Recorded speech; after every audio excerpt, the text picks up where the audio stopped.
Peace, everyone. Welcome back. Okay, I had to just take a breath before I go into this next topic. Listen, some of y'all, uh, will please help me with my mouth, please. Please help me with my words. Some of y'all are holding on to anger and resentment against the Most High. There's a lot of people out there holding on to anger and resentment to the Most High. One of the most common questions that we hear um, by people who say that they are atheists or don't believe in a God or whatever, one of the questions, actually, you don't even just hear it with them, you hear it with a lot of people. People say, if there's a God, why does he allow bad things to happen? Why does he allow evil in the world? And that question is so loaded, or the answer to that question is so loaded.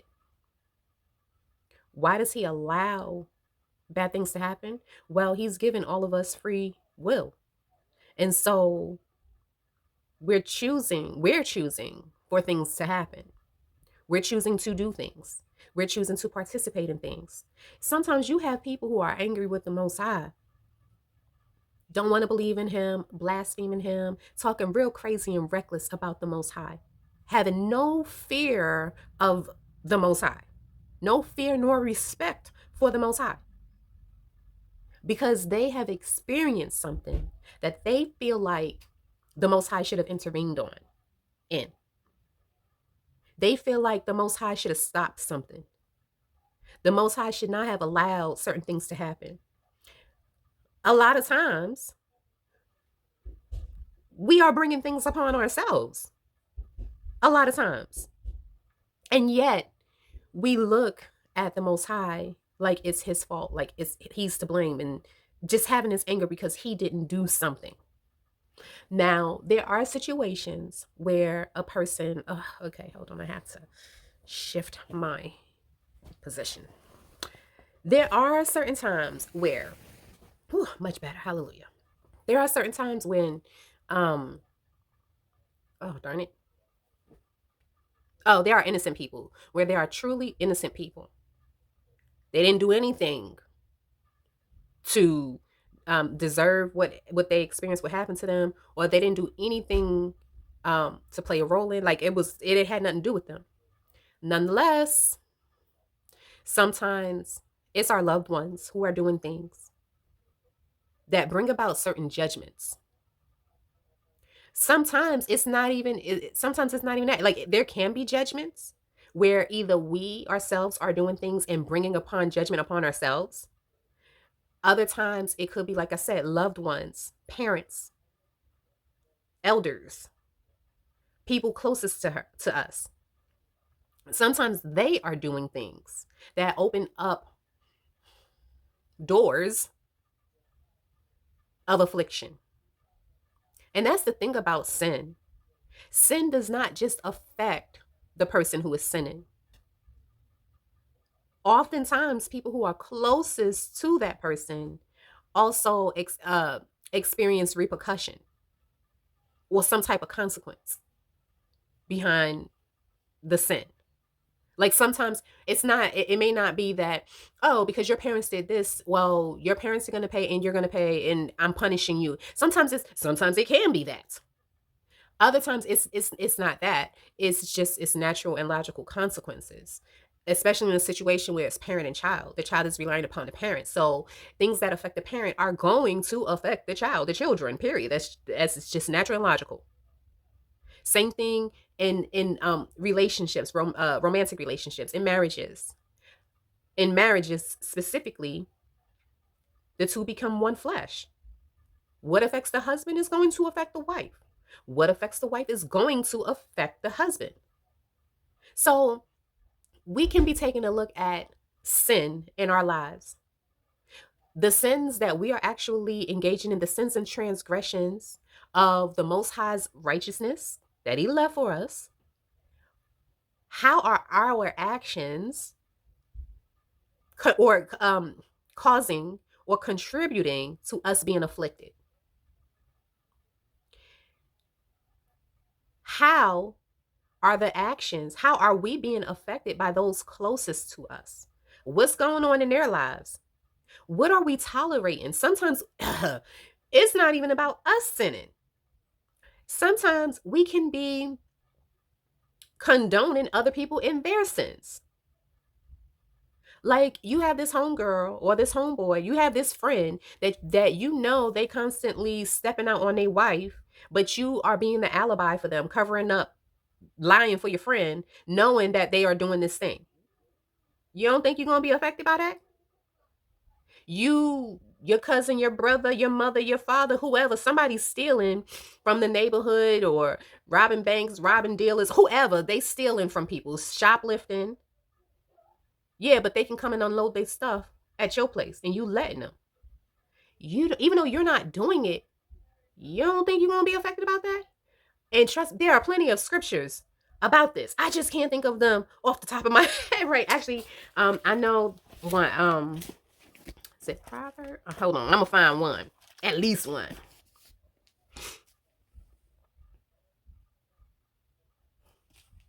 Nope, not there. Anywho, you're going to be affected. So there was an old, well, there's a saying that says you are what you eat in the company you keep.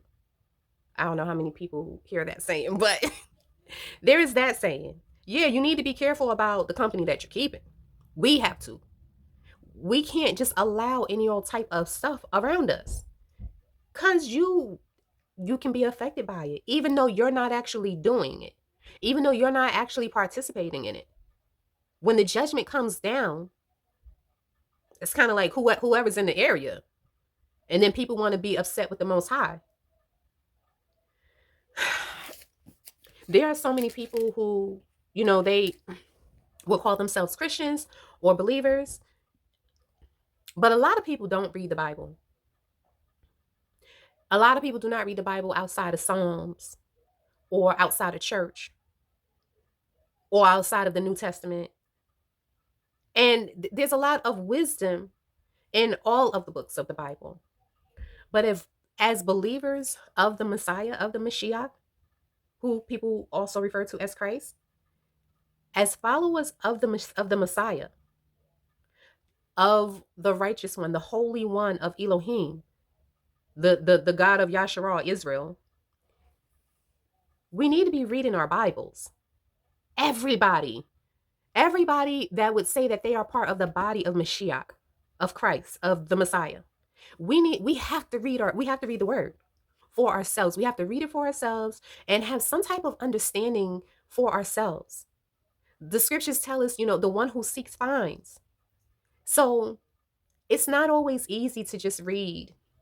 For many people will read the Bible and not understand what they're reading. That's not uncommon. It's actually quite normal. But I encourage, if you're somebody who's having that experience, I encourage you to keep reading and to please ask the Most High to help you to understand, to give you the eyes to see, to give you the ears to hear according to his will. He's not going to give us understanding and insight all at once. There's a lot, like there's a huge onion right here to peel. There's layers and layers and layers to pull back. And even for the one who feels like, oh, well, I read the Bible already from front to back. Or I've been reading the Bible for X amount of years. I know the Bible. I encourage all of us to just be humble. Because even though we may have some knowledge of the Bible, of some scripture, there's always new revelation. And if we've been reading the Bible with one point of view, guess what? There are times when the Most High causes us to grow, to evolve from one level of understanding. I'm not saying change doctrine. And sometimes that does happen because the more you learn and the more understanding you have, sometimes that may happen. You may change doctrine. That's just reality. But there's levels. They say there's levels to this. There's levels. So please ask the Most High to help you. But I wanted to go back to the other thing. Okay. Psalm Psalm chapter 1, verse 1. Blessed is the man who walks not in the counsel of the wicked, nor stands in the way of sinners, nor sit in the seat of scoffers. Verse 2. But his delight is in the law of Yahuwah, and on his law he meditates day and night. Sometimes we are around people that we just should not be around. And so you want to pay attention. If you are someone who has experienced something, if you feel like you are holding on to anger, resentment, bitterness, I gotta shift again, excuse me. Bitterness towards the Most High. You feel like he shouldn't have took your job away, allowed you to lose your job, allowed you to, lose your loved one, whatever, allow you to be abused, whatever it is. If you are his, if you belong to him, if you're his child, know that he loves you. Jeremiah 29:11, he tells us that he knows his plans for you. He knows his thoughts for you, and they are not for evil, but for your well-being and to give you an expected end. We may not always understand why he causes certain things to happen. And then there's other things that he didn't cause it to happen, but he allowed it to happen. We may not always understand, but knowing that whatever he allows us to experience, at the end of the day, it's for our good or for our well-being, whether it be something to make us stronger, whether it be something to humble us, whether it be something to correct us, whether it be something to remind us to lean on him because he is our rock. He is our salvation. Whatever it is. Romans 8:28.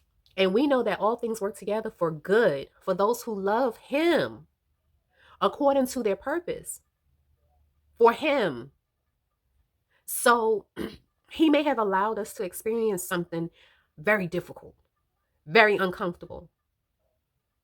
But knowing that he loves us and he doesn't want to hurt us, like we have a loving Elohim. He also tells us that, but with his love, it is also wrath.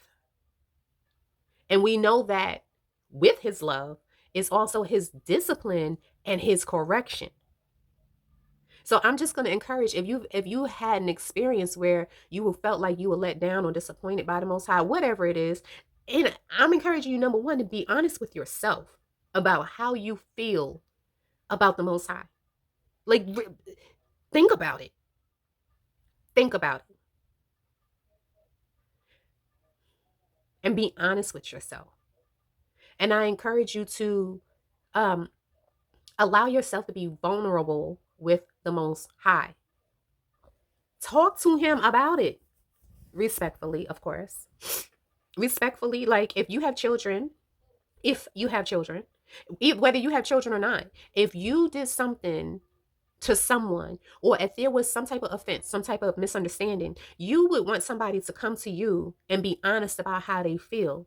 But you want them to still be respectful. Like, don't think you could just go to the Most High and be like, you did it, even though sometimes it comes out like that. But if you can, please have respect. He tells us to honor, fifth commandment, honor your fathers and your mothers, and your days shall be long in the land. He tells us to honor our fathers and our mothers. He's the ultimate parent. So have some respect. When we are approaching him, we are to have respect when we're approaching him, but know that we can be vulnerable. Listen, if you can't, first of all, scriptures tell us not to trust man. Man is fallible. Man is emotional. People talk about, people like to talk about, if there is a God, why does he allow this to happen and why that he allows that to happen? But it's actually man doing the things that they're blaming the Most High for. So we're not to put our hope and trust in man. Now, with trust, of course, there's levels of trust. When you're dealing with any type of partnerships, there have to be levels of trust. Nonetheless, the ultimate trust is in the Most High. And so that's one reason why you want to have the Most High be a part of everything that you're doing and every relationship that you're in. But that's a whole nother topic. Back to this one, though. Trust him enough to be honest with him about how you're feeling, the highs and the lows. Thank him for those things that where you recognize that he helped you, that he blessed you, that he looked out for you, that he saved you, that he pulled you up out of the gutter. Thank him for those times. Yet, also be honest enough with him and trust him and be vulnerable to let him know that you felt let down, that you felt disappointed, that you don't understand why he allowed XYZ to happen. That this is relationship. So again, I'm not promoting religion. I don't promote religion. I ain't telling nobody to be no Christian. I'm not telling nobody to be, to call themselves a Hebrew or Israelite. I'm not telling anybody to do anything. My only suggestion and recommendation forever always is to be intentional about cultivating your relationship with the Most High. Build that relationship. Relationships are built through communication, through talking to one another. Not just when you want something. Don't just go to him when you want something, when you want a prayer answered. Talk to him. Like, have a relationship. Like any sacred relationship, like any relationship that you hold dear, aim to develop that relationship with the Most High. There is no greater relationship. There is no relationship more important than the one with the Most High, with the one who gave you life. You think your love for your parents, if you love your parents, right? But you think your love for your parents, your bond with your parents are strong. Your parents are vessels. Yah brought you here. Yah, he gave you your gifts, skills, and talents. The Most High, he planned for you. In the scriptures, he tells us, I knew you before I formed you in your mother's womb. Your mama is a vessel. Your parents are vessels. And this is not to minimize the role of our parents, but the Most High. He gives us our purpose. It is his breath. When it comes down to my children, I don't have no control over their breath. He designed their bodies. He's sustaining their lives. Okay. If you are holding on to bitterness, resentment, disappointment, whatever, talk to the Most High. Ask him to help you heal from that situation. Ask him, according to his will, to give you understanding. Ask him to help you to have peace with his decision. Sometimes people are mad when their loved ones are taken away. Guess what? They belong to him. They belong to him. And so while we may not understand everything, that's his business. If he made a judgment to call someone back, that's his business. That's his right to do. Even if it wasn't his judgment and he allowed this thing to happen, that's his business. It may hurt, and we can acknowledge that it hurt. We can talk to him and let him know that we are hurt. We can let him know how his decision or how that situation affected you. Please do it. It's one of the ways that you build trust. The thing is that he already know how you feeling. But it's different when you can humble yourself and allow yourself to be vulnerable to actually communicate it to him. Just like in your relationship with your significant other, we can expect our significant others to be mind readers or to know what we're feeling or to have an idea about it. But it's something different when we actually have the conversation. So, learn to forgive. I was talking about this the other day with someone, and I made the comment that, we have to learn how to, just like we ask the Most High for forgiveness, we have to learn to forgive the Most High. And the person didn't really like my choice of wording, and I understand. Or I'm not going to say the person didn't like it, but he didn't really agree with my choice of wording. And I understand, because It's not like the Most High he's not flawed, and he ain't making no mistakes. So no, we don't need to um forgive per se, but we do need to forgive, because unforgiveness can block your blessings. Unforgiveness can be a stumbling block to you. When you holding on to unforgiveness, whether it be um resentment towards the Most High or unforgiveness towards a human, it affects you. Hey, guess what? Them people, they still moving on without that. They moving on with their lives. The Most High is still going to be the Most High, whether or not we have resentment towards him or not.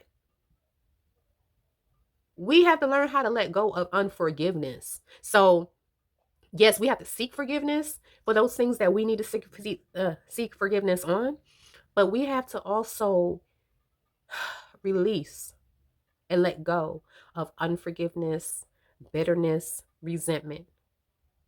Spiritually, mentally, physically, we got to let it go.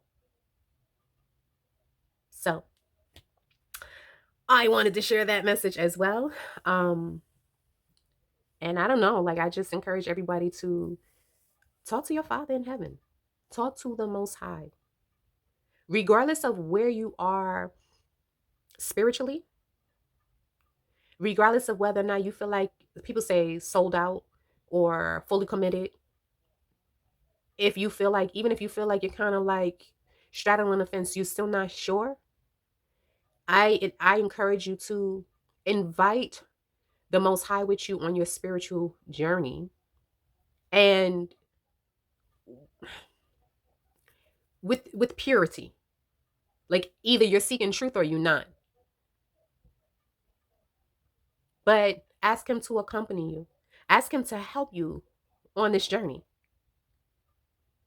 All right, y'all know I can go on, and I'm not going to do that this time. So, till next time, peace.